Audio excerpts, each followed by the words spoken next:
Audio Jungle.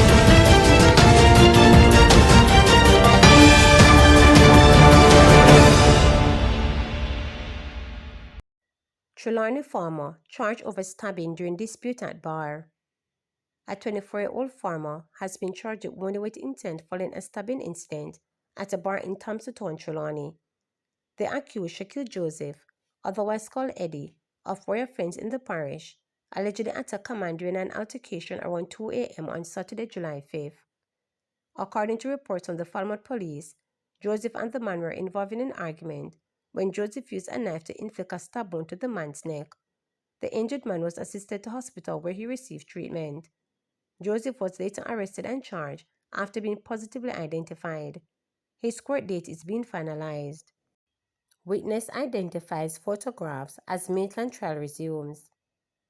After over a month-long break to enable administrative matters to be sorted out, the murder trial of Constable Noel Maitland resumed on Monday in the Home Circuit Court in downtown Kingston, with a crime scene investigator employed to the Independent Commission of Investigations Indicom continuing his testimony.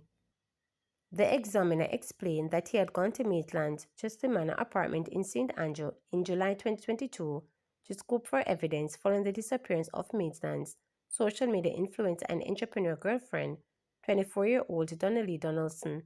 She was last seen alive at the apartment complex where her policeman boyfriend lived. Using a range of circumstantial evidence, detectives said they had grounded to believe that Donaldson was dead.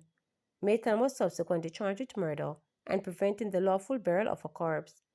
During examination in chief led by prosecution on Monday, the crime scene investigators explained that the 7-member jury how he packaged and stored evidence related to the case, including curtain drapes found at Maitland's apartment, which had what he said were several stains resembling blood.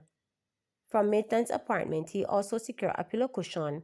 The investigator also spoke of how he secured a toothbrush which belonged to Donaldson and was taken from her mother's home in St. Andrew. The toothbrush and other items were swapped for DNA evidence.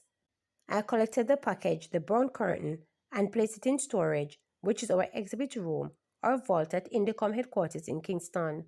At that time, I alone had access to that room. I collected it from exhibit room and carried it with me here to court. It was intact. It was unopened. When I delivered the cream pillow cushion to the Institute of Forensic Science and Legal Medicine, it was in the same condition. On the 11th of July 2024, I took it from the lab and carried it back to Indicom headquarters and stored it in our exhibit room or vault. I last saw it in this morning. The package is intact and unopened, he noted. I wrapped the toothbrush in sterile paper and took it to the Institute for Forensic Science and Legal Medicine. I last saw it on the 11th of July 2024. The item was intact and sealed. I collected it from the government forensics lab and I carried the exhibit to Indicom headquarters and I placed it in the exhibit vault for storage. I saw it this morning as well as previous court dates May 28, 2025. The package contained one motorized toothbrush. It was handed over to Indicom by Miss Sophia, the mother of Donnelly Donaldson. He added before asking to identify photographs taken of the toothbrush and certain areas of the apartment complex where Maitland lived. He was specifically asked to identify cameras in the photographs and the direction in which they were pointed. It is expected that when he returns to the witness stand, he will be shown photographs of the inside of Maitland's apartment to identify the curtains, which he said had appeared to have bloodstain on them. Educators want universities to do more. Psychologist and author Dr. Sima G is urging local and regional universities to do more than just a space for students to get degrees by opening minds and fighting ignorance, which he sees as key to protecting academic freedom around the world. Speaking during the University of the West Indies Vice Chancellor's Forum on Academic Freedom, Sustainable Development, and the Role of the University last Thursday, Dr. Simaji said universities must take a stand against people and systems that try to enforce a single way of thinking. Universities have to continue to broaden the horizon of students, irrespective of what they said they came to study, because oftentimes, especially in our part of the world, many of our students, they're the first generation who graduate from high school, So we have an awesome responsibility to help them, to fast-track them into getting their broader view, he noted. He warned that in today's world, where social media has become more than prevalent, universities must remain a safe space for responsible discussions and intellectual thinking. Social media is going in another direction in terms of narrowing and the trivialization of reality. Thus, the university has an even more important role now to provide that space where thought, intellect, understanding is present. Oftentimes, when I teach first session of a course, in the first course of minutes, I ask, "What's on your mind?" And I say this to explain why we call this a university, because irrespective of the subject, you're here to learn about the universe, he added. Agreeing, Vice President of Academic Affairs and Director of Central for Civic Engagement and Broad College, Professor Jonathan Becker, said universities must also break away from the image of being closed-off ivory towers and instead focus on widening access and engage more deeply with the communities.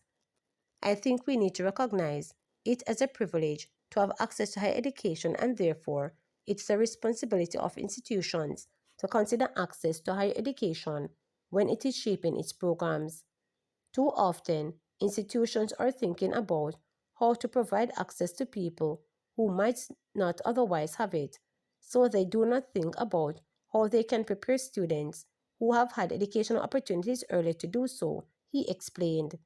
Becker argued that universities have a civic duty not only to educate, but to actively contribute to society through services like legal and medical clinics and by creating platforms for meaningful dialogue and democratic partnership.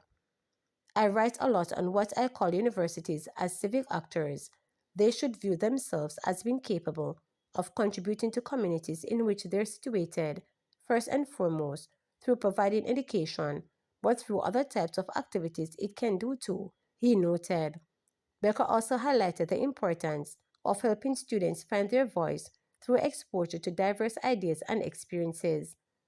It's also very important that we train undergraduate students, that we provide them with the opportunity to find their voice so they can become contributors to society based on the view that they develop and based on the diversity of ideas that are presented at the institution, and that is also part of the university's responsibility, he added.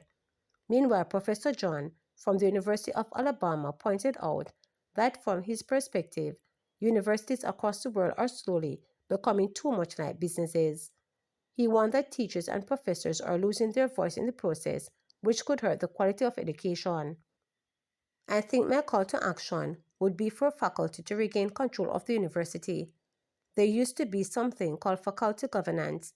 I think that's under attack, and I think that attack is driven by neoliberal impulse, which is a global phenomenon now. And the effect that we have then leads to this neoliberalization of higher education, leading to things like what I refer to as adjunctification of faculty, he warned.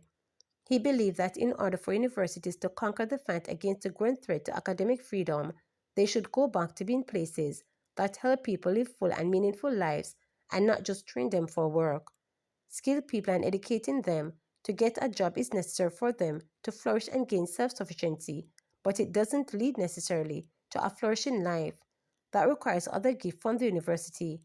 And to take advantage of those things, students have to develop the capacity for autonomy, to think through different kinds of problems, to have the capacity for rational deliberation among many competing concepts of good life. And when we emphasize the economic purposes of higher education, we lose sight of that and we lose sight of human flourishing in general, the professor warned. To subscribe, like, share, and click the notification bell for daily updates.